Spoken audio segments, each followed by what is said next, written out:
নবদ্বীপ বাস স্ট্যান্ডে চালকদের সচেতন করতে সেফ ড্রাইভ সেভ লাইফ কর্মসূচি ট্রাফিক পুলিশের উপস্থিত ডিএসপি ট্রাফিক সহ অন্যান্য পুলিশ আধিকারিকগণ।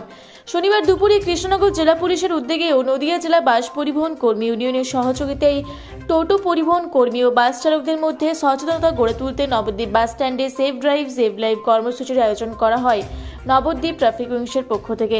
এদিনের কর্মসূচিতে উপস্থিত ছিলেন কৃষ্ণনগর পুলিশ জেলার ডিএসপি ট্রাফিক গৌতম ভট্টাচার্য, নবদ্বীপ থানার আরক্ষা আধিকারিক জলেশ্বর তেওয়ারি, নবদ্বীপ ট্রাফিক উইংসের দায়িত্বপ্রাপ্ত আধিকারিক তন্ময় মোদক, নদিয়া জেলা বাস পরিবহন কর্মী ইউনিয়নের সম্পাদক সুজিত ওরফে বিশ্বজিৎ সরকার সহ অন্যান্য ট্রাফিক পুলিশের আধিকারিক এবং অসংখ্য বাস ও টোটো চালক।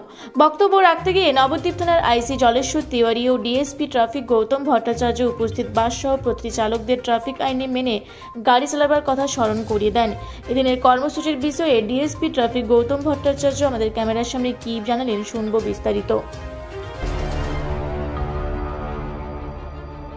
এই যে বাস চালক সহ অন্যান্য যে টোটো চালকদের আজকে অ্যাওয়ারনেস একটি শিবির করলেন, সেফ ড্রাইভ সেভ লাইফ কর্মসূচি, অ্যাওয়ারনেসের মাধ্যমে কি বোঝালেন? আমরা তাদেরকে এটাই বোঝালাম যে এখানে ট্রাফিক আইন মেনে চললে তার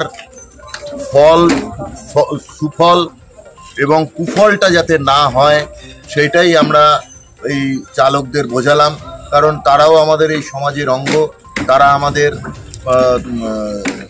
প্রচুর প্যাসেঞ্জার যারা বাসে চড়েন তাদের জীবন তাদের উপর নির্ভর করে, তাহলে যাতে তারা ট্রাফিক আইনটা মেনে চলেন সেটাই যতটুকু সম্ভব আমাদের এই পশ্চিমবঙ্গ সরকারের একটা সুষ্ঠু পরিকল্পনা, সেটা যাতে বাস্তবায়িত হয়, তার যাতে ইয়ে হয়, সেই কারণের জন্য আমি তাদেরকে আমার যেটুকু বক্তব্য আমি বললাম। ইয়ে করে গেছেন সেটা আমি বলছি।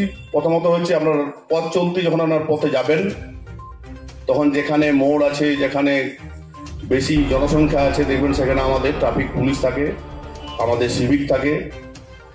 কিছু কিছু জায়গায় আমাদের সিগন্যাল লাইট করতে পেরেছি।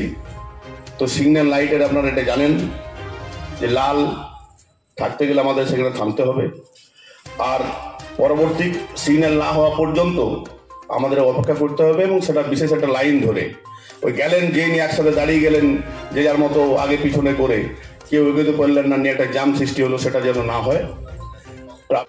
প্রত্যেক ড্রাইভারগণকে সাবধানে গাড়ি চালাতে হবে এবং ট্রাফিক আইন মানতে হবে।